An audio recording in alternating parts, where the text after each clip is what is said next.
ॐ सहना भवतु सहनौ भुनक्तु सह वीर्यं करवावहै तेजस्विनावधीतमस्तु मा विद्विषावहै। ॐ शान्ति शान्ति शान्तिः। वक्रतुण्ड महाकाय सूर्यकोटि समप्रभ निर्विघ्नं कुरु मे देव सर्वकार्येषु सर्वदा। सरस्वती नमस्तुभ्यं वरदे कामरूपिणि विद्यारम्भं करिष्यामि सिद्धिर्भवतु मे सदा। गुरुर्ब्रह्मा गुरुर्विष्णुः गुरुर्देवो महेश्वरः गुरुरेव परं ब्रह्म तस्मै श्रीगुरवे नमः। सदाशिवसमारम्भां शङ्कराचार्यमध्यमाम् अस्मदाचार्यपर्यन्तां वन्दे गुरुपरम्परां। श्रुतिस्मृतिपुराणानाम् आलयं करुणालयं नमामि भगवत्पाद शङ्करं लोकशङ्करं। समस्तजनकल्याणे निरतं करुणामयं नमामि चिन्मयं देवं सद्गुरुं ब्रह्मविद्वरं सद्गुरुं ब्रह्मविद्वरम्। ॐ पार्थाय प्रतिबोधितां भगवता नारायणेन स्वयं व्यासेन ग्रथितां पुराणमुनिना मध्ये महाभारतम् अद्वैतामृतवर्षिणीं भगवतीम् अष्टादशाध्यायिनीम् अम्ब त्वामनुसन्दधामि भगवद्गीते भवद्वेषिणीम्। नमोऽस्तु ते व्यास विशालबुद्धे पुल्लारविन्दायतपत्रनेत्र येन त्वया भारततैलपूर्णः प्रज्वालितो ज्ञानमयः प्रदीपः प्रपन्नपारिजाताय स्तोत्रवेत्रैकपाणये ज्ञानमुद्राय कृष्णाय गीतामृतदुहे नमः।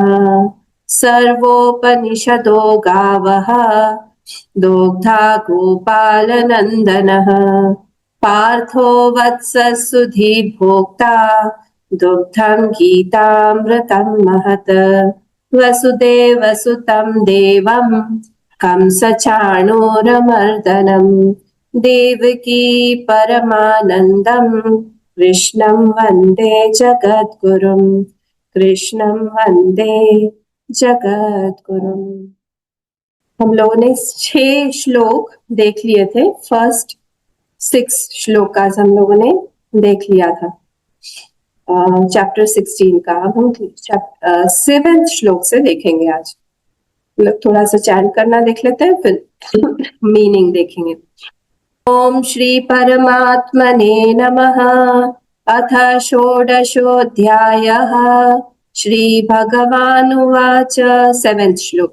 प्रवृत्तिं च निवृत्तिं च जना न विदुरासुराः न शौचं नापि चाचारः न सत्यं तेषु विद्यते। प्रवृत्तिं च निवृत्तिं च जना न विदुरासुराः न शौचं नापि चाचारः न सत्यं तेषु विद्यते। प्रवृत्तिं च निवृत्तिं च जना न विदुरासुराः न शौचं नापि चाचारः न सत्यं तेषु विद्यते। Very good. और कोई? मैं बोलूं अम्मा? हाँ, एक एक करके बोलिए। सुतपा बोलो। प्रवृत्तिं च निवृत्तिं च जनाना विरास्ताः न शौचं नापि चाचारः न सत्यं तेषु विद्यते। ठीक है, गुड। नेक्स्ट। प्रवृत्तिं च निवृत्तिं च जनाना विदुरासुरः न शौचं नापि चाचारः न सत्यं तेषु विद्यते। बढ़िया।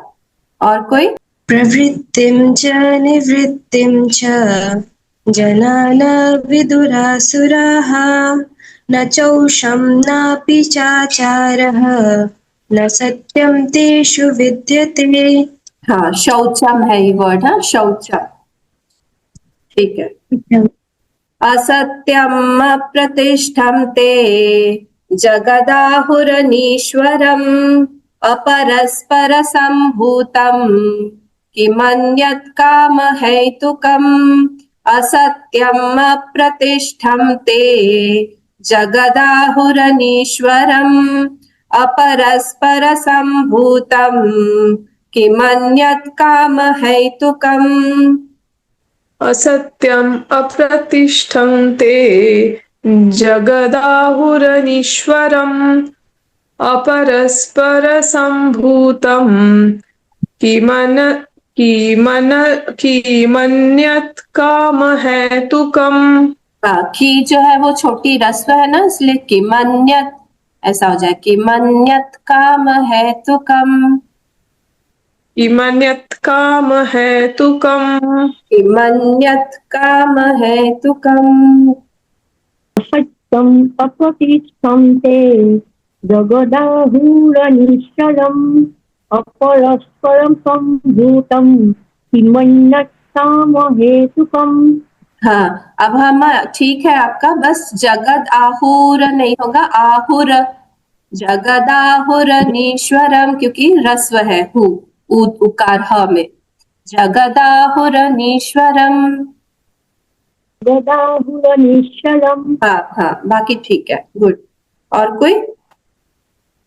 मैं बोलूं अम्मा? हाँ बोलिए। असत्यमप्रतिष्ठं ते जगदाहुरनीश्वरम् अपरस्परसम्भूतं किमन्यत् कामहेतुकम्। ठीक है, गुड। और कोई? असत्यम् अप्रतिष्ठं ते जगदाहुरनीश्वरम् अपरस्परसम्भूतं किमन्यत् कामहेतुकम्। बढ़िया, ठीक है।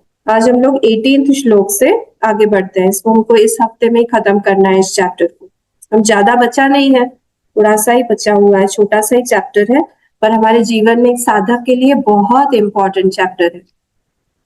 क्यों बहुत इंपॉर्टेंट है? क्योंकि जो साधक है, सबके लिए नहीं है ये, जो साधक है वो अपने माइंड से जूझता है। उसके लिए सबसे बड़ा रिपू कौन है? उसका मन। क्योंकि वहीं पर ही बैठा हुआ है, बहुत सारी वृत्तियां ऐसी बैठी हुई हैं जो कि उसको अपने आप से मिलने से रोकती है। अध्यात्म मतलब क्या? अपने आप से मिलना। हम अपने आप से मिलना चाहते हैं, और हम जितना बाहर जाएंगे, संसार में जाएंगे, बाहर से हमको लग रहा है हम लोगों से मिल रहे हैं, हम काम कर रहे हैं, हम अपने आप से दूर भाग रहे हैं, हम अपने आप से दूर जा रहे हैं। भाग नहीं रहे, हम जा रहे हैं। ये जो चीज है, संत महात्मा को पता है कि संसार में रहकर भी अपने आप के साथ में कैसे मिलने रहना। हम अपने आप से मिलना नहीं जानते। हम संसार से मिलके हम इंटरेक्शन करते हैं, हम अपना पीओ बढ़ाते हैं, हम लोगों से बात करते हैं, तो बहुत सारी चीजें हम लोग इस तरह से करते हैं कि हमारी सोसाइटी में तो बहुत अच्छा नाम है, हमारे पास में बहुत सारे फ्रेंड सर्कल है, हमको लोग बहुत अच्छा जानते हैं, रिप्यूटेशन हमारा अच्छा है। But what about my own self? हम अपने आप से मिले हुए हैं क्या? अध्यात्म हमेशा हमको अपने आप से मिलने के लिए प्रेरित करता है कि meet yourself, have some time to meet yourself, know yourself. तुम अपने आप को जानते हो क्या? नहीं जानते हो? नहीं जानते हैं हम। नहीं, अगर हम जानते हैं अपने आप को, जो जानता है व्यक्ति, जो जानता है उसको पता होगा कि वो बहुत सारे ऐसी चीजों के साथ में वो जूझ रहा है, उसके माइंड में ऐसी ऐसी चीजें हैं जो कि उसको अपने आप से नहीं मिलने दे रही हैं, शांति से बैठने नहीं दे रही। कभी कुछ मोबाइल पे कुछ खबर आ जाएगी, कभी उसकी कोई अंदर से वृत्ति आ जाएगी, without any reason his mind is not feeling good. कभी कभी उसकी जेलसी आ जाएगी, कभी वो दुखी हो जाएगा, कभी मात्सर्य हो जाएगा, कभी कंपटीशन का भाव आ जाएगा। कंटिन्यूअसली ये भाव उसके चलते रहते हैं और वो उससे ही अपने आप से ही वो दूर रहता है। ये यही चीज है, यही कारण है कि यहाँ पर भगवान ने ये छोटा सा चैप्टर दिया। मैंने बताया था ना आपको, गीता जो है चैप्टर 15 पे खत्म हो गई, खत्म, क्योंकि इदम शास्त्रम मया ने बोला ना। 15 चैप्टर का जो लास्ट वाला श्लोक है, देखिए सब लोग, 15 चैप्टर का जो लास्ट श्लोक है, वहां पे बोल दिया भगवान ने कि शास्त्र इति गुह्यतमम शास्त्रम इदम उक्तम मया नघ। ये शास्त्र जो यहाँ खत्म हो रहा है, इदम उक्तम मया नघ, हे अनघ, मैंने ये शास्त्र, गीता रूपी शास्त्र तुमको बोल दिया है। तो फिर भगवान ये सारा क्या है, 16, 17, 18 चैप्टर जो है, उसमें जहां जहां मुझे ऐसा लगता है कि एक साधक को ध्यान देना चाहिए, उसको थोड़ा सा अपने तरफ, अपने अंदर आने में, बहुत एक्सट्रोवर्ट हो गया है, उसको थोड़ा इंट्रोवर्ट होने की जरूरत है, अपने साथ रहने की जरूरत है। वहां पर भगवान ने ये सारी टेंडेंसीज के बारे में बताया।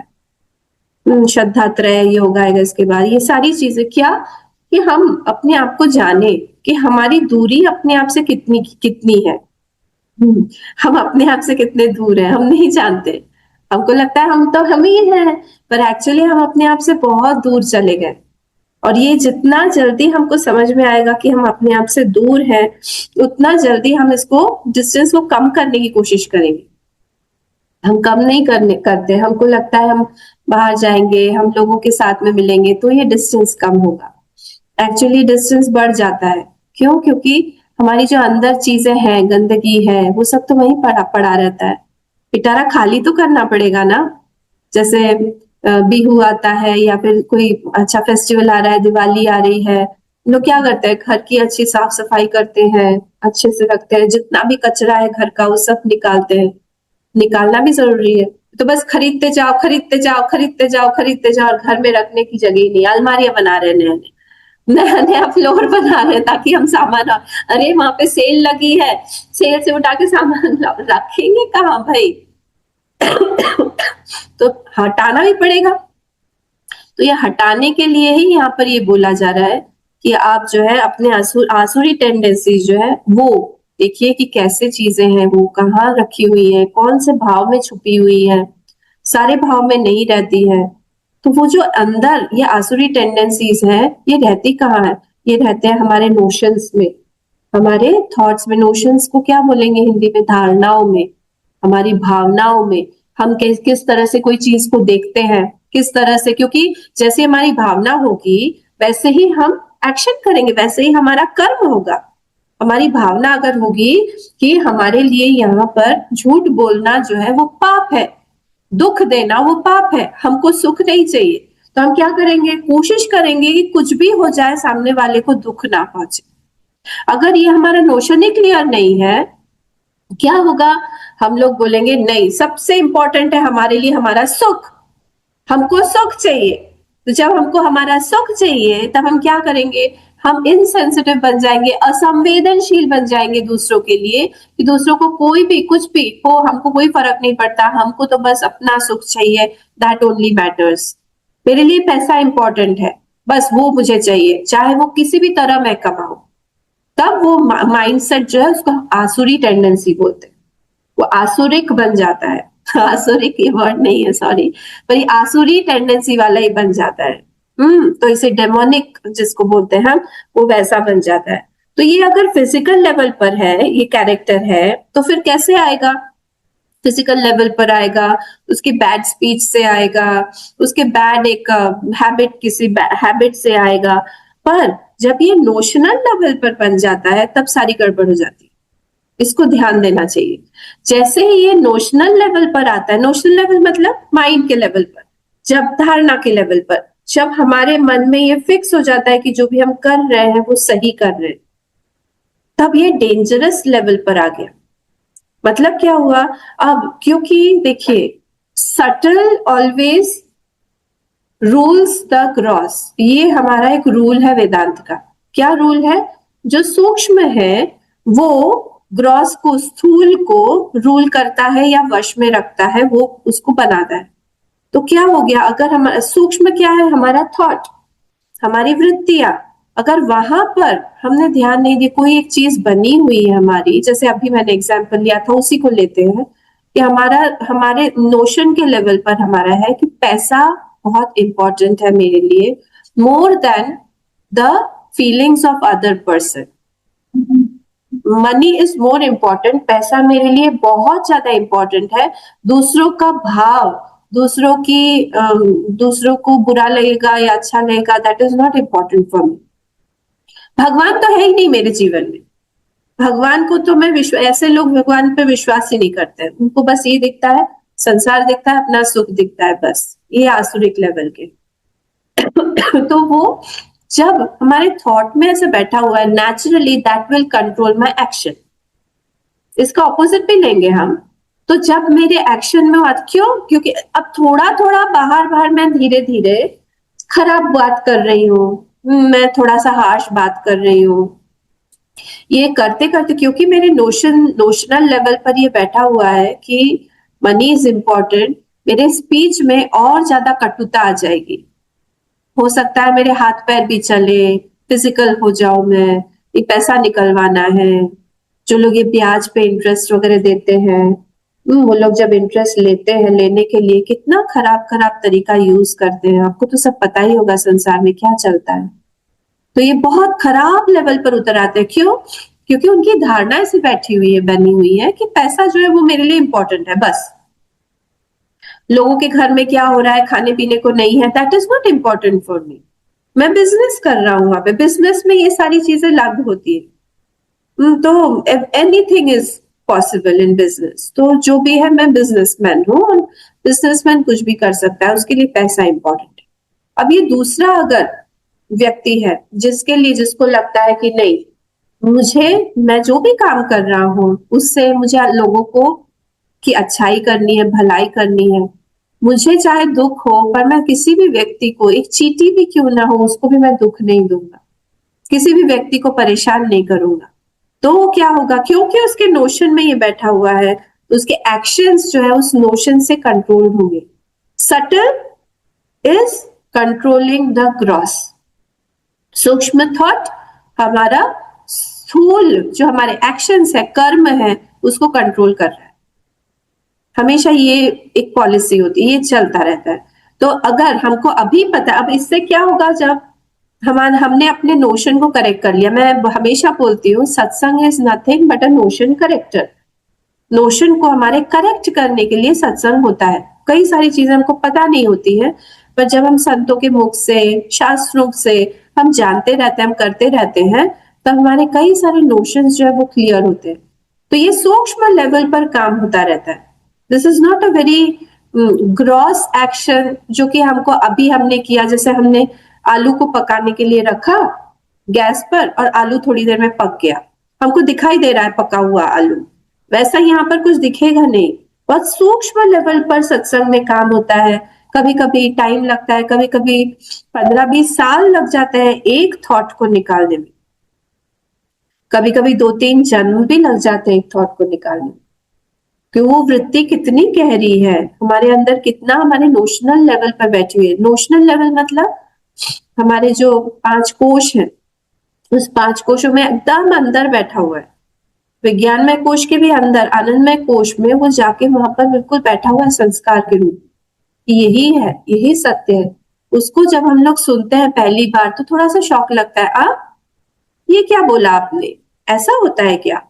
फिर हम सोचते हैं, सोच के वो धीरे धीरे जब हम संसार में जाते हैं, हमारे थॉट में आ गया, अब वो हम जाते हैं, उस चीज को हम फिर से रिप्ले करते हैं। कहीं पे जाएंगे, देखेंगे कि अच्छा कोई एक व्यक्ति ऐसा भी है जो उस नोशन को हमारे तोड़ रहा है, उस चीज को जो अभी हमने सत्संग में सुना है उसको जी रहा है, उसकी लाइफ में देखता है कि हाँ कोई भी परेशानी नहीं है, उसकी लाइफ मुझसे ज्यादा सुंदर है। तब वो सोचता है नहीं, अब मैं भी धीरे धीरे चेंज करूंगा। एटलीस्ट उसके नोशनल लेवल पर आ गई वो चीज। जैसे रामकृष्ण परमहंस जी ने अपने एक शिष्य को बोला था, वो बहुत ज्यादा पीता था, तो उसको बोला था कि जब भी तुम पियो, ठीक है मैं मना नहीं कर रहा हूँ, क्योंकि एकदम से एक बहुत ज्यादा पियक्कड़ व्यक्ति को आप मना नहीं कर सकते हो। उसने कहा कि आप जब भी पियोगे, हम भगवान को नैवेद्य लगा के पियो, उनको भोग लगाओ और फिर पीने बैठो। तो ये क्या हो गया क्योंकि उनका विश्वास था रामकृष्ण परमहंस जी पर, उन्होंने कहा कि ठीक है, उन्होंने कहा है तो वैसे ही करें। तो पहली बार दूसरी बार उन्होंने कहा कि नहीं सुनेंगे, पर क्योंकि वो नोशनल लेवल पर इतनी चीज बैठी हुई थी कि नहीं, मेरे गुरुदेव ने बोला है तो मुझे वैसा करना है, फिर वो जाके माँ को प्रसाद ऑफर करते हैं, ताकि मैं आज क्या कर रहा हूँ ये, ऐसे कर करके धीरे धीरे धीरे धीरे गैप्स में कर करके उनकी वो आदत छूटी। तो जहां कहीं पर भी नोशन पर हम लोग वार करते हैं, वहां पर ही जाके हमारे ठीक होने की, सुधरने की कोई आशा रहती है। नहीं तो थोड़ा मुश्किल हो जाता है कि हम इसको कैसे बाहर निकालें। क्यों? कि बुद्धि जो है वो कंट्रोल कर रही है, बुद्धि इज द कंट्रोलर, बुद्धि कंट्रोल कर ले जाएगी। कुछ भी हम लोग करें, जहां पर बुद्धि काम कर रही है वहां पर हम सेफ है। तो बुद्धि को हमारी ठीक करना, ये यहाँ पर सब कुछ हम लोग बुद्धि के लिए कर रहे हैं कि बुद्धि हमारी ठीक ठाक रहे, और कुछ नहीं चाहिए। एक टाइम है कि हम हमारे गुरु को, हमारे भगवान को शायद हम उतनी सेवा नहीं कर पाए, हम उनको खुश नहीं कर पाए, ये दुख है हमारे मन में कि हम नहीं कर पा रहे हैं, कुछ कर नहीं पा रहे हैं, बार बार उसके बारे में सोच रहे हैं। ठीक है, अभी हम सोच तो रहे हैं एटलीस्ट कि हम कुछ कर नहीं रहे, कुछ कर नहीं रहे। एक दिन वो बुद्धि के लेवल पर ही वो बुद्धि जो है हमको करवा ले जाएगी। एक दिन ऐसा टाइम आएगा जब जबरदस्ती वो बुद्धि बोलेगी कि नहीं आज करो, आज बैठना ही है, आज कोई भी तुम्हारे पास में रीजन नहीं है, आज तुमको करना ही पड़ेगा। ठीक है, कोई कोई होता है बहुत गुस्सैल होता है व्यक्ति, गुस्सा करते करते करते करते धीरे धीरे धीरे धीरे उसके मन में एक नोशन है कि मुझे गुस्सा नहीं करना चाहिए। अगर उसके मन में नोशन है कि बहुत अच्छा है, गुस्सा तो करना ही चाहिए, बिना गुस्से के कोई काम नहीं होता है इस संसार में, खूब गुस्सा करना चाहिए। देखो मुझसे कितना लोग डरते हैं, होते हैं मुझसे बहुत लोग डरते हैं, बहुत खुश होते हैं वो बोल के कि हाँ लोग मुझसे डरते हैं। अगर यही नोशन है तो फिर आप गुस्सा करोगे हमेशा। और अगर ये नोशन है कि नहीं, उनको गुस्सा नहीं करना चाहिए, उनको पेशेंस रखना चाहिए, हर जगह पे हमको हमारी जो अंदर की भावना है उसको देखना पड़ेगा, एक्सप्रेस नहीं कर सकते हम डायरेक्टली। तब जाके क्या होता है, तब जाके वो व्यक्ति जो है एकदम अपना अलग हो जाता है, एकदम अपने माइंड को कंट्रोल करके ले जाता है। ये चीज जो है हमको करना चाहिए। इसी चीज को मैंने एक दिन आप लोगों को समझाया था कि हमारा प्रमाण विचार वो ठीक होना चाहिए। मैं बार बार ये सारे वर्ड्स बोलती रहूंगी ताकि हमारे मन में ये चीजें बैठ जाए। हमारी यहाँ पे हम क्या कर रहे हैं, जो मैं बोल रही हूँ बुद्धि बना रहे हैं, जो मैं बोल रही हूँ नोशन बना रहे हैं, उसी को मैं अगर वेदांतिक लैंग्वेज में बोलूं तो हम लोग प्रमा बना रहे हैं। प्रमा मतलब क्या होता है, बुद्धि। और किससे बना रहे हैं, प्रमाण से बना रहे हैं। व्हाट इज प्रमाण? The best instrument of knowledge, उसको हम बोलते हैं प्रमाण। ठीक है, तो बेस्ट इंस्ट्रूमेंट ऑफ नॉलेज, हर एक चीज का बेस्ट इंस्ट्रूमेंट होता है, तो best instrument of knowledge for anything. अब यहाँ पर अगर मैं बोलूं कि पतीला जो है वो पानी उसमें गर्म है या ठंडा, तो वो देख के समझ में आएगा क्या कि पानी गर्म है या ठंडा? नहीं, देख के कैसे समझ में आएगा, उसको तो हाथ ही लगाना पड़ेगा। तो वहां पर स्किन जो है, आइस नहीं है, स्किन या फिर टच जो है वही बेस्ट प्रमाण है वहां पर। तो जब हम प्रमाण यूज करते हैं, जीवन जीने का बेस्ट प्रमाण क्या है, हमारे शास्त्र, उसमें बताया गया है कि किसके साथ कैसे रहना है, आसुरी टेंडेंसी है तो उसको कैसे निकालना है, हमारे पास में दैवी संपत्ति अगर है तो उसको कैसे बढ़ाना है। यहाँ पर सारे भगवान अपनी आसुरी संपत्ति पर ही बता रहे हैं, क्योंकि उनको पता है कि हम लोग तादाद में हमारा आइडेंटिफिकेशन ज्यादा आसुरी टेंडेंसी से ही होगा, कि दैवी संपत्ति हमारे पास में बहुत कम है, आसुरी टेंडेंसी से ज्यादा है। तो इसलिए यहाँ पर क्या होना चाहिए, हमारा एक ही चीज होनी चाहिए कि हम हमारे प्रमाण को ठीक करें। उससे क्या होगा, प्रमा ठीक होगी। जब हमारा प्रमा ठीक होगा तब क्या होगा, तब हमारा जो जीवन है वो थोड़ा सा सरल बनता जाए। एक व्यक्ति ने बोला, मेरे आचार्य जी को बोला, जब वो छोटे थे, वो ब्रह्मचारी थे, वो जा रहे थे ट्रेन में एक दिन, तो वो भी यंग थे, तो उनके साथ में कोई यंग 30 साल के आसपास का एक लड़का बैठा था ट्रेन में। तब वो लड़का जो है, उन्होंने स्वामी जी को बोला कि आप लोग सब जो भी हैं, जो साधु सन्यासी हैं, वो सब लोग ढोंगी हैं। तो स्वामी जी ने कहा क्यों आप ऐसा बोल रहे हो कि ढोंगी है? बोले नहीं, क्योंकि जो पैशन है, काम वासना है, लस्ट है, ये कंट्रोल नहीं कर सकता कोई। ये सब में होता है और इसको कंट्रोल नहीं कर सकते हैं कोई। तो बहुत समझाने की कोशिश किया स्वामी जी, हम लोग को समझाते थे। तब मैं चिक थी इंदौर में, तो तब आके उन्होंने ये बात बताई थी। तब उन्होंने बहुत समझाने की कोशिश की कि देखो ऐसा नहीं है, सब में तुम्हारे मन में कोई चीज है, इसका मतलब यही नहीं है कि you are the proof, your mind is a proof. प्रमा आप बना रहे हो, कहाँ से बना रहे हो? प्रमाण क्या है? आपकी वासना। क्योंकि आपके अंदर लस्ट है तो आपको लगता है कि किसी के भी मन में विदाउट लस्ट कोई माइंड नहीं हो सकता। इतने सारे शंकराचार्य से लेके इतने महान महान ऋषि मुनि हुए, सबको आपने एक ही कैटेगरी में डाल दिया। वेद जो है क्यों फिर चौथा आश्रम बनाएगा, संन्यास आश्रम? अगर सबका माइंडसेट एक ही होगा तो फिर दो ही आश्रम बनाना चाहिए था, एक तो ब्रह्मचारी और एक गृहस्थ आश्रम। फिर वानप्रस्थ को क्यों बनाया, फिर सन्यास को क्यों बनाया? उन्होंने बहुत समझाने की कोशिश की, पर वो व्यक्ति जो है वो टस से मस नहीं। फिर स्वामी जी ने कहा कि नहीं ठीक है, मैंने छोड़ दिया, क्योंकि ऐसे व्यक्तियों को काल ही समझा सकता है। यहाँ पर हम ज्यादा कुछ नहीं कर सकते क्योंकि उसका प्रारब्ध है। तो हम लोग नहीं बोल के किसी को चेंज, थोड़ा बहुत बोल सकते हैं, पर अगर उसको नहीं मानता है तो हम क्या करें? पर इसका मतलब ये हुआ कि उसने एक चश्मा पहन लिया है। वो चश्मा क्या है? चश्मा है lust is under ruling everybody's mind. सबके माइंड में लस्ट होगा, सबके माइंड में काम होगा, काम वासना सबके मन में होगी। विदाउट काम वासना कोई नहीं रह सकता। इसी के साथ में वो हर व्यक्ति को देखेगा। क्या होगा? कोई पुण्यात्मा भी होगा, उसको भी वो प्रणाम नहीं कर पाएगा। क्यों नहीं कर पाएगा? शील उसके अंदर आएगा नहीं। क्यों नहीं आएगा? क्योंकि वो भी सोच रहा है कि ये भी तो ढोंगी कर रहे हैं मेरे ही जैसे।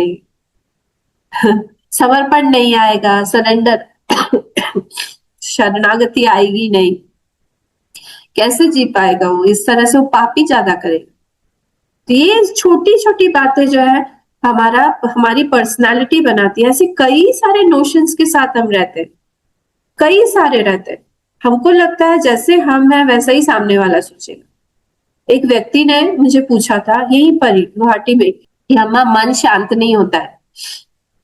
मैंने कहा मतलब? आप मेडिटेट कैसे करते हैं? कोई मेडिटेट वगैरह कर नहीं सकता, मन थोड़ी शांत रहता है। मैंने कहा मैं ऐसा क्यों कह रहे हैं आप? तो कहते आपका मन शांत रहता है। बोले मन का, मेरा मन का बोलने का नहीं है, सबका ही मन तो एक न कहीं ना कहीं शांत होगा। तो बोलते नहीं, मेरा मन तो कभी शांत होता ही नहीं है, इतना ज्यादा चंचल है, मैं तो बैठ ही नहीं सकता हूँ, ना मैं कुछ कर सकता हूँ, कुछ नहीं। मुझे तो लगता है किसी का भी मन शांत नहीं होता है। अब ये नोशन बना हुआ है कि मन जब, पर हम वेदांत में क्या पढ़ते हैं? Essentially the material cause of that mind is that Brahman. वो ब्रह्म ही है। माइंड जो है उसका अगर हम सारे कंडीशंस निकाल दें तो वो ब्रह्म ही है, और ब्रह्म में दूसरा कुछ तो है नहीं। तो उसका एसेंशियल जो एसेंस है उसका मन का, वो तो ब्रह्म ही है। ब्रह्म जो चंचल कैसे होगा? ब्रह्म में कोई कर्म नहीं हो सकता है, ब्रह्म में कोई गुण नहीं हो सकता है, ब्रह्म में कोई आकार नहीं हो सकता है। वो चंचल बनेगा कैसे? हमने उसको बनाया हुआ है और हमको लगता है हमारा मन जैसा है सबका भी मन वैसा ही हो। अगर मन सबका चंचल होता तो ये हमारे हाथ में ग्रंथ कैसे आता? अगर सबका मन चंचल होता तो पहले श्रुति जो है, उसका नाम श्रुति है, वेद को श्रुति बोलते हैं। तो टीचर जो है वो शिष्य को सुना के बोलता था। पहले के जमाने में तो लिखित नहीं होता था ना कुछ भी।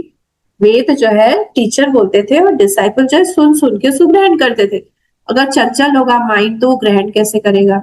अच्छा, बेस्ट चीज जो है, हम सो जाते हैं ना रात में। हाँ, हम सोते हैं। अगर हम सो रहे हैं इसका मतलब है उस समय हमने माइंड की सारी चीजों को ड्रॉप कर दी। अगर हम ड्रॉप नहीं कर पाएंगे, हमारे माइंड का नेचर होगा चंचलत्व, हम सो ही नहीं पाएंगे, हम स्वप्नावस्था में ही रहेंगे। और जब भी हम स्वप्नावस्था में रहते हैं हमारा माइंड इतना ज्यादा चंचल रहता है, हम रिलैक्स ही नहीं हो पाते। सुबह उठ के हम क्या बोलते हैं, हमारी नींद नहीं हुई ठीक से, I am not feeling fresh. क्यों? क्योंकि हम सो नहीं पाए ठीक से, सपना देख रहे थे, है ना। तो इसीलिए यहाँ पे इंपॉर्टेंट है हमारे नोशंस को हम जाने क्या है। तो यहाँ पर 8th वाला श्लोक जो था उसमें कितना भयंकर चीज यहाँ बोल दिया था, आइए हम देखते हैं। 8th वाले श्लोक में यहाँ पे बोला था, कौन है यहाँ आसुरी प्रवृत्ति वाले?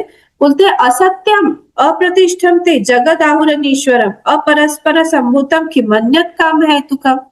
बोले यहाँ पे सब कुछ जो है असत्यम है, अप्रतिष्ठम है, मतलब कुछ सत बोल के कुछ ईश्वर बोल के कोई भी चीज नहीं है।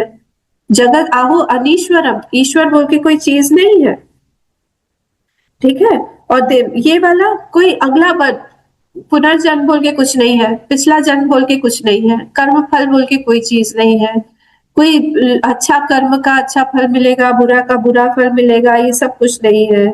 मैं कुछ भी करता रहूं मुझे कोई फल नहीं मिलेगा। देख ही रहे हैं संसार में इतने लोग बुरा कर्म कर रहे, कहाँ किसी को फल मिल रहा है? कुछ नहीं होगा। किसी को मैं अगर मार भी डालूं तो भी कोई फर्क नहीं पड़ेगा।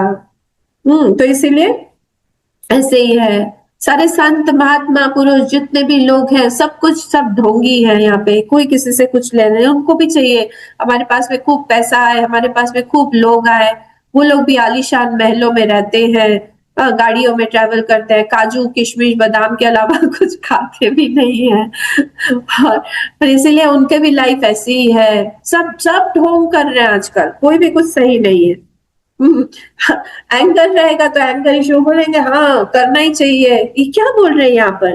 बोले अपरस्पर संभूतम किमन्यत फलम, किमन्यत काम है तो कम। ये जो व्यक्ति दिखाई दे रहे हैं, संसार दिखाई दे रहा है, ये सब काम वासना से ही आया हुआ है, लस्ट से ही लोगों का जन्म हुआ है। तो हम लोग सब काम से ही जन्म हुआ है हमारा, हम लोग ऐसे नहीं जन्म हुआ है। तो सब कुछ जो है यहाँ पर असत ही है, सब कुछ जो है यहाँ पर काम वासना से ही है, सब ऐसा ही है।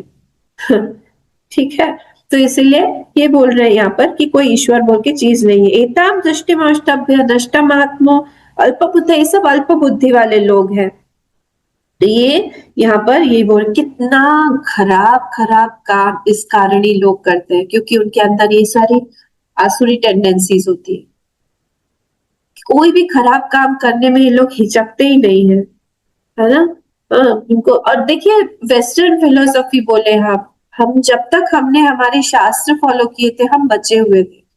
जैसे ही ये एजुकेशन में वेस्टर्न आ गया, वेस्टर्न एजुकेशन पॉलिसी हमारी आ गई, गुरुकुल सिस्टम हमारे हट गए, हम लोग बहुत एक वल्नरेबल पोजीशन में आ गए। वल्नरेबल समझते हैं ना हम लोग, हमारी इम्यूनिटी जो है, रेजिस्टेंस जो है हमने खो दिया। अगर हमारा सिस्टम भी हमारे साथ में रहता, उसके बाद हम लोग वेस्टर्न फिलोसफी या वेस्टर्न एजुकेशन को हम लोग लेते तो कोई बात थी, तो हम समझ पाते, तो हम लोग और आगे जा पाते। पर हमने क्या किया, हमारी शास्त्रों को, हमारी चीजों को हमने एकदम हटा दिया। पूरा संसार कहाँ से आया है? अमीबा से आया है। A1 सेल्यूलर से, दो बाय सेल्यूलर से, फिर 3 सेल्यूलर, फिर फ्रॉग आया ना, क्या, फिर फिश आया, फिश जो है वो फिश आया, फिश उड़ने लगा तो एम्फीबियन बन गया, कुछ कुछ कुछ कुछ ऐसे ही। फिर धीरे धीरे उससे पशु पक्षी आए, ऐसे ये सारी चीजें। क्या हुआ? वो अमीबा, 1 सेल। अब सेल तो जो है वो तो जड़ है, जड़ में अगर चेतनता दिखाई दे रही है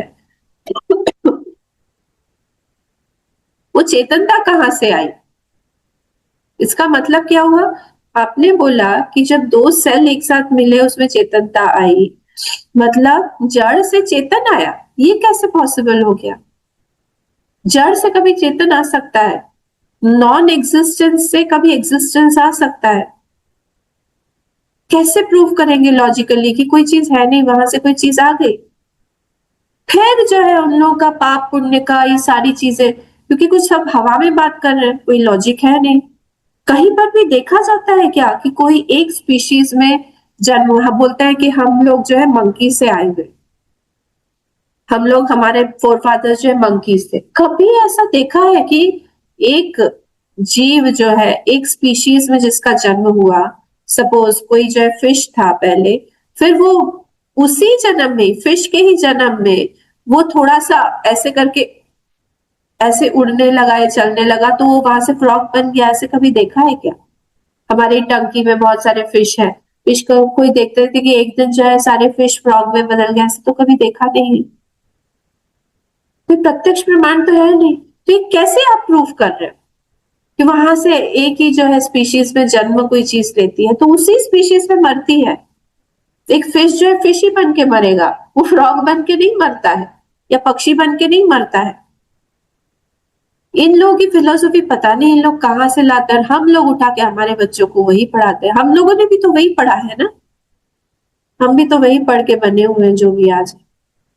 पर यहाँ पे वेदांत में आके यहाँ पे सारी की सारी चीजें क्लियर होती है कि कहाँ से आई सृष्टि, इसका मटेरियल कॉज क्या है, इसका एफिशिएंट कॉज क्या है। दो कॉज हर चीज में होते हैं, जिसको हम बोलते हैं उपादान कारण और जिसको हम बोलते हैं निमित्त कारण। जैसे पॉट का एग्जांपल लेते हैं, पॉट जो है एक मड पॉट है, मिट्टी का घड़ा, तो उसमें मिट्टी जो है वो उपादान कारण हुई। उपादान कारण मतलब वो मिट्टी से बना हुआ है, किस चीज से कोई चीज बनी हुई है, वो उपादान कारण, मटीरियल कॉज।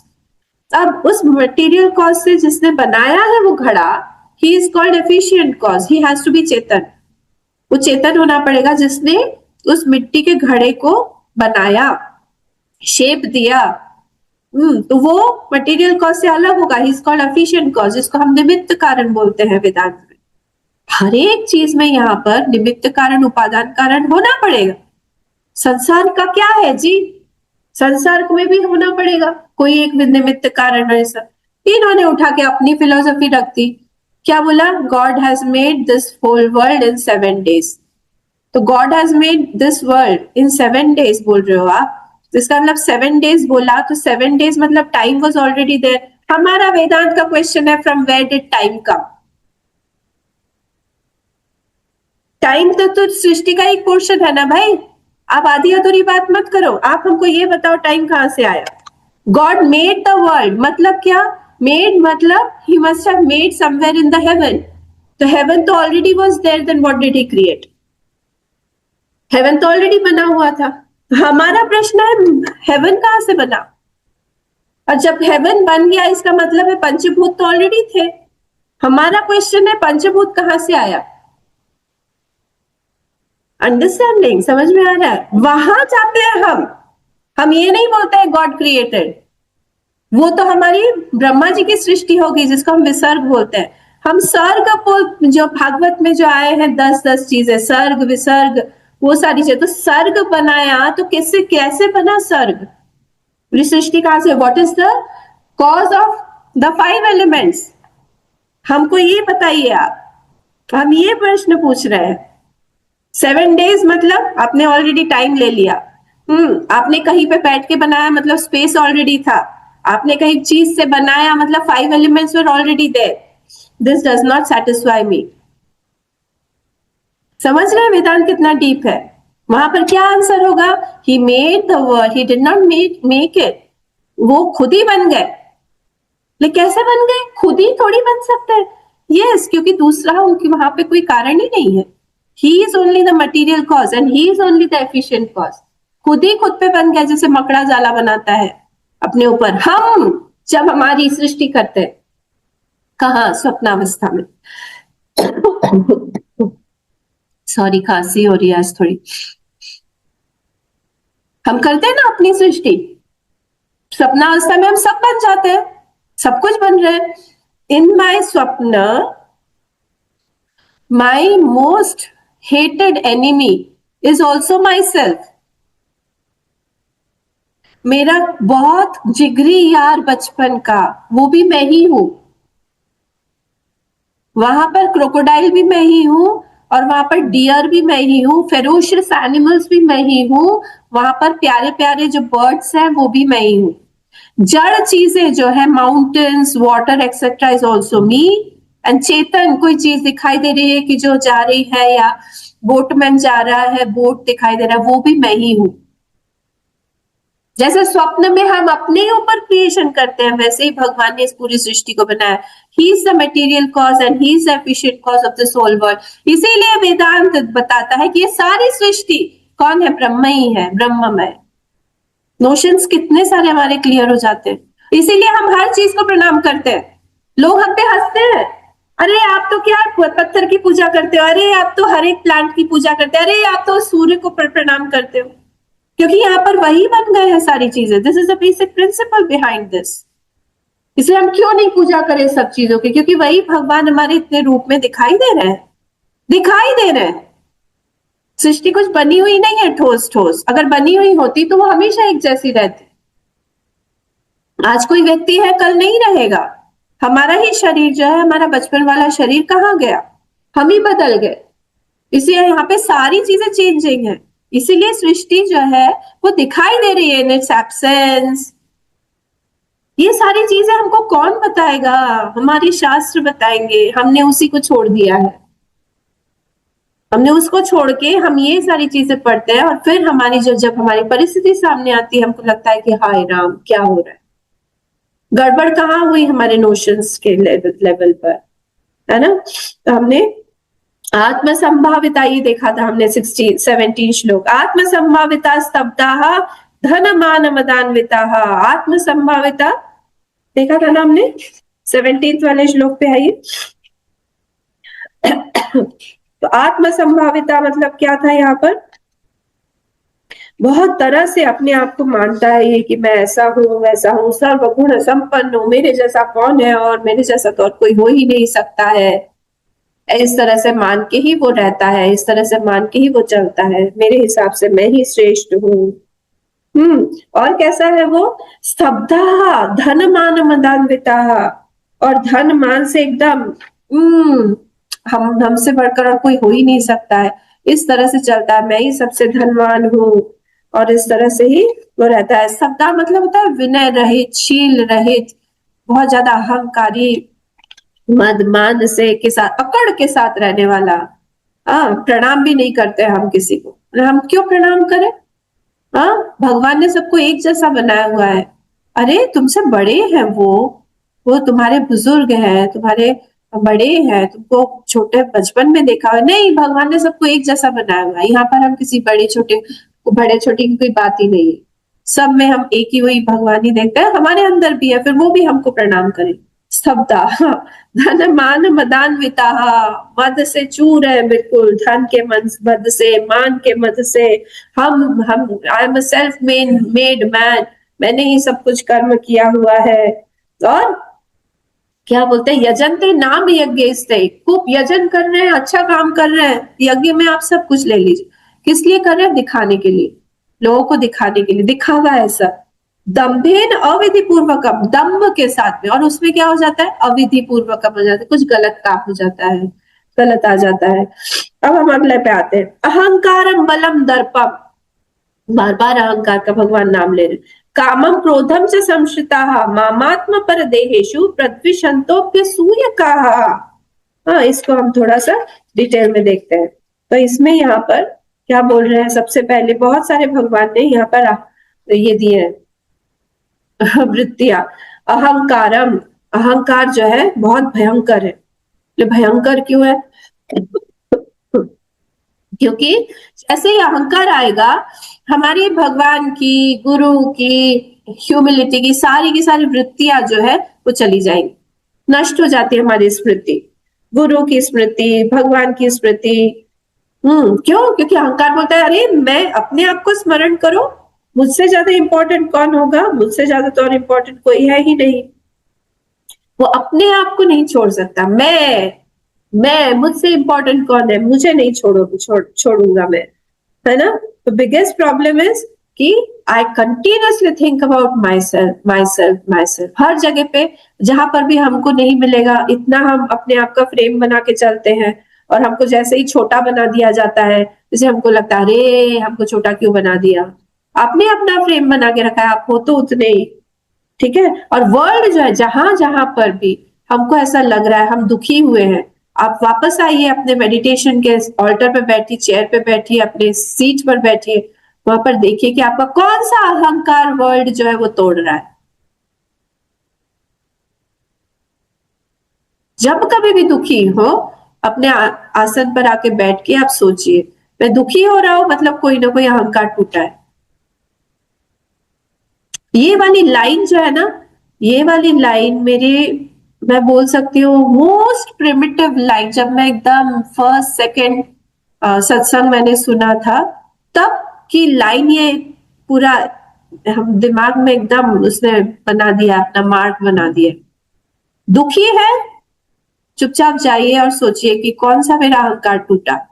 और अगर भक्त होता है कोई तो बहुत खुश हो जाता है, मैं दुखी हूं ना, मेरा कोई एक अहंकार टूट रहा है। कौन सा? देखिए, अहंकार not necessarily means pride every time. किसी चीज को हमने पकड़ के रखा है, कोई चीज मेरे नोशन लेवल पर है, कोई चीज से मेरा बहुत ज्यादा आइडेंटिफिकेशन है, जहां पर भी मैं जुड़ा हुआ है उसको हम अहंकार बोलते हैं। कौन सी चीज मेरी टूट रही है, वहां पर जैसे ही हम जाके देखेंगे, सोचेंगे, हमारा माइंड शांत हो जाएगा, बोलेंगे अच्छा अच्छा। भक्त होगा वो बहुत खुश हो जाएगा, बोलेगा भगवान अच्छा ही है, क्योंकि अहंकारी बीच में आ रहा है कि इसलिए अच्छा ही वो आपने इसको हटा दिया। जहां जहां पर हम भूल जाते हैं ना अपने आप को, वहां पर हम भगवान के साथ में क्लोज हो जाते हैं। Self forgetfulness is very very important. अपने आप को भूलना हमको सीखना पड़ेगा। जहां जहां पर भी हमने अपने आप को बना के रखा है, वहां पर हम दूर हो जाएंगे भगवान से, गुरु से, बड़े से। क्योंकि मैं आ रहा है ना बीच में, मैं आ जाता है तो मैं भगवान के पास कैसे जाऊं, क्योंकि मैं आ गई वहां पर। पर ये हमेशा याद रखिएगा, भगवान को, शास्त्र को, गुरु को, इवन संसार को भी अहंकार पसंद नहीं है। इसलिए अहंकार व्यक्ति हमेशा दुखी रहेगा, उसको तोड़ता रहेगा, और ये संसार तोड़ेगा उसको। ठीक है, तो इसीलिए यहाँ पर अपना स्मरण नहीं करना चाहिए। जितना हो सके अपना स्मरण मत करो, फॉरगेट योरसेल्फ। जितना हम अपने आप को छोड़ सकते हैं, भूल सकते हैं, उतना ज्यादा क्या होगा, हम भगवान के करीब रहेंगे, बड़ी चीज, किसी चीज को पकड़ के रहेंगे। जैसे ही हमारा अहंकार ज्यादा हो जाएगा, हमारी श्रद्धा जो है वो कम हो जाएगी, अपने आप विश्वास हमारा कम हो जाएगा। किसी बड़ी चीज पर हम विश्वास नहीं कर पाएंगे। क्यों? क्योंकि हमारा अहंकार वो करने नहीं देगा, इसलिए उसको जो बहुत ज्यादा कष्ट होता है, बहुत कष्ट में वो रहता है। मुझे कभी कभी लगता है कि कम नॉलेज होना अच्छा है, अहंकार कम रहता है। जहां पर भी थोड़ा, सबके लिए नहीं लागू होता, पर इन जनरल जहां पर भी ज्यादा नॉलेज हो जाता है, वो उसका अहंकार का लेवल भी बढ़ जाता है। आप देखिएगा, जिसके पास नहीं है वो डायरेक्टली बोल देगा हाँ हमको तो पता नहीं है। जिसको पता है वो बिना बोले रह नहीं पाएगा, अपने आप को बिना दिखाए, बिना जताए रह नहीं पाएगा। ये मैं आपको एग्जांपल दे रही थी ना उस संत के बारे में, कि एक चल रही थी, सभा चल रही थी, और एक जड़ सा एक व्यक्ति आके पीछे बैठ जाता था, अपने आप को पागल सा ही दिखाता था, हमेशा कभी नहीं बोलता था कुछ भी। सत्संग चलता रहता था, वो पीछे बैठा रहता था, वेदांत का सत्संग चल रहा था। तो जो वक्ता थे वो कहीं पे अटक गए, और उस व्यक्ति ने वहां पे क्लियर किया उस चीज को। और क्लियर करने के बाद भी क्या हुआ, सब लोगों ने उनको जाके प्रणाम करना शुरू किया, बोला वाह थैंक यू, आपने क्लियर किया। तो उन्होंने कहा मुझे नहीं बोलना चाहिए था। कहा नहीं नहीं, आपने क्लियर किया, हम सब लोगों का डाउट था, हम कंफ्यूज थे, बहुत अच्छा हुआ। अगले दिन से वो गायब हो गए, वो आए ही नहीं। ऐसा होता है। तो ये अहंकार जो व्यक्ति है, ये हमेशा अपने आप को दिखाता रहता है। जड़ भरत की स्टोरी याद है ना? जड़ भरत जो है, उनके जो भाई, मैं स्टोरी में नहीं जा रही हूँ, मैंने बहुत बार स्टोरी सुनाई। तो उनके जो भाई थे, भाई की जो वाइफ थी, भाभियां थी, वो सब उनको जला जला चावल जो बर्तन में बनाता है ना, उसका नीचे का खुरचन जो है, जला हुआ भात, वो सब उनको खाने में देते थे। हम लोग खा पाएंगे एक दो दिन? कोई आपको ऐसे ही फेंक के दे दे या जला हुआ दे दे, पर वो उसको अमृत तुल्य मान के, आप भागवत में पढ़िए लिखा हुआ है, अमृत तुल्य मान के वो खाते थे उस चीज, क्योंकि जब है ही नहीं, अहंकार ही नहीं है। हम लोग ना नहीं कर पाएंगे ऐसे। तो निराभिमानी पर्सन कैसा होता है? पानी की तरह होता है, कहीं पे भी एडजस्ट कर लेगा, क्योंकि उसका अपना शेप है नहीं, किसी को भी एक्सेप्ट कर लेगा, किसी के साथ में भी रह लेगा, but it is easier to convince him. कुछ भी आप बोलो तो फटाक से मान लेगा। पर ये जो अहंकारी व्यक्ति है, ये नहीं, ये कंपेयर करता रहेगा, अरे मुझे ध्यान नहीं दिया, अरे उनको ज्यादा ध्यान दिया, अरे हमको हरिओम नहीं बोला, उनको तो पीछे पीछे जा जाके दो दो बार हरिओम बोला, हमको तो बोला ही एक बार भी नहीं बोला। तरह तरह की चीजें आती है दिमाग में, उनकी तरफ बार बार देख रहे थे, हमारी तरफ क्यों नहीं देखा? उनको बैठने को भी बोला, हम तो ऐसे ही हैं, हम रोज जाते रहते हैं ना, तो हमको तो कोई इम्पोर्टेंस ही नहीं है वहां पर, इसलिए तो हम जाते नहीं है। ये सारी चीजें होती है। हाँ, तो इसीलिए हम लोग को बहुत केयरफुल रहना चाहिए, हर चीज में हमें बहुत ज्यादा केयरफुल रहना पड़ेगा, क्योंकि हम जिस रास्ते पर चल रहे हैं, हम सब, मैं यहाँ पर साधक खुद को बोल रही हूँ, एज अ साधक, यहाँ पे भगवान ही है जो वक्ता है, हम सब श्रोता ही। तो एज साधक हम लोग यहाँ पे बैठे हुए हैं, जब एक रास्ता पकड़े हुए हैं साधना का, हर एक स्टेप पर we have to be careful. किसी के साथ में भी हम लोग जब इंटरेक्शन कर रहे हैं, किसी को खाना ऑफर कर रहे हैं, किसी को प्रसाद ऑफर कर रहे हैं, किसी को पानी ऑफर कर रहे हैं, किसी के साथ बात कर रहे हैं, किसी के साथ बात नहीं कर रहे हैं, कौन देख रहा है कौन नहीं देख रहा है, ये सब जब हम इंटरेक्शन करने लगते हैं तब हमको समझ में आता है। कभी कभी मेरे साथ में ही ऐसे होता है कि कोई आए व्यक्ति या सबके साथ मैंने बात किया, और एक व्यक्ति जो है मेरा ही रह गया उनसे बात करना। बहुत सारे थे, 25-30 लोग बैठे हुए थे, कोई काम आ गया तो मैं बीच में से ही चली गई। फिर 5-6 दिन बाद वो व्यक्ति वापस आया मेरे पास, हुआ है मेरे साथ ऐसे। व्यक्ति वापस आने के बाद उन्होंने मुझसे पूछा, आप हमसे नाराज है क्या? मैंने कहा क्यों, क्या हो गया, मैं क्यों नाराज होंगी आपसे? नहीं, उस दिन आपने हम सबसे बात किया, हम ही से बात नहीं किया। मैंने कहा सॉरी माफ कर दीजिए, मैंने इंटेंशनली नहीं किया, ऐसा रह गया होगा शायद, ऐसा मैं क्यों नाराज होंगी आपसे, ऐसा कोई बात ही नहीं है। ध्यान देना पड़ता है, ये इनसेंसिटिविटी हो गई ना मेरे तरफ से, उस व्यक्ति का नहीं बता रही हूँ मैं अपना बता रही हूँ। हमको ध्यान देना पड़ेगा, ये साधक मेंटालिटी से हमको रहना पड़ेगा कि I have to be alert. I am with 20-25 people, हमको अलर्ट रहना पड़ेगा उस हिसाब से। इसीलिए गुरुदेव ने ये हम लोग को दायित्व दिया हुआ है कि तुम लोग जाओ, संसार में जाओ, संसार में जाके और शार्प बनाओ अपने माइंड को, इतना शार्प बनाओ कि जैसे ही तुमको बोला जाए तत्वमसि, उसी क्षण तुम लोगों को रियलाइजेशन हो जाए कि तत्वमसि क्या बोल, अहम ब्रह्मास्मि उसी समय क्लिक हो जाए। इतना शार्प होना चाहिए mind. We have to use the world. हम संसार को यूज नहीं करेंगे तो किस चीज को यूज करेंगे? संसार में रहते रहते ही उस चीज को हम लोग देख सकते हैं ना, उस इंस्ट्रूमेंट को में पारंगत होइए, आसपास के लोगों को सेवा के, भक्ति के लिए यूज करिए कि आप हमारे भगवान की पूजा जो है उनसे करिए। एक व्यक्ति हमारे आसपास में जो भी है, they are all flowers to be offered at the altar, at the feet of my lord, at the feet of my guru. वो और कुछ नहीं है, सारे सुंदर सुंदर तरह तरह के पुष्प ही हैं, जिसको मुझे उठा के आपके चरणों में देना है प्रभु। उस हिसाब से हमको रहना चाहिए। जहां भी आप हैं, आप घर में हैं, आप ऑफिस में हैं, आप किसी सोसाइटी में हैं, आप किसी क्लब में हैं, जहां पर भी है वहां पर ही हमको ये सेवा रूप से देखना पड़ेगा, तब जाके जो है ये सारी चीजें हमारी काम होगी, है ना। अच्छा, तो 6 बज गई है, तो इसलिए यहाँ पर भगवान ये बोल रहे कि अहंकार जो है वो बहुत बड़ी चीज हो जाए। देखिए, अब अर्जुन को भगवान ने ज्ञान दिया, अर्जुन ने ही भगवान को बोल दिया कि अरे रुकिए रुकिए, हे व्यामिश्रेण वाक्येन बुद्धिं मोहयसीव में, कौन सा चैप्टर का है ये? आप जो है मुझे कंफ्यूज कर रहे हैं।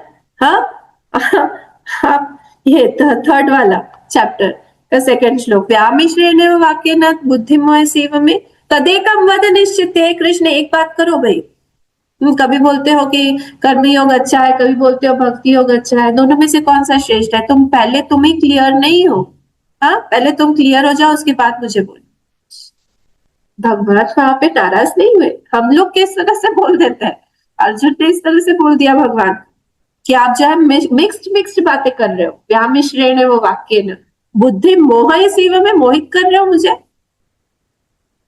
भगवान ने इतना सुंदर आंसर दिया। श्री भगवान उवाच लोकेस्मिन् विविधा निष्ठा पुरा प्रोक्ता मया नघ। हे अनघ, सिनलेस, जिसमें पाप नहीं हो सकता है। हम होते तो हमको बोलते हो, हम कंफ्यूज हैं। अपने आप को देखो, अभी तो बैठ के रो रहे थे, भी बोल रहे थे कि हाँ विपसुस्ते शरीरम में, अभी मेरा कांप रहा है।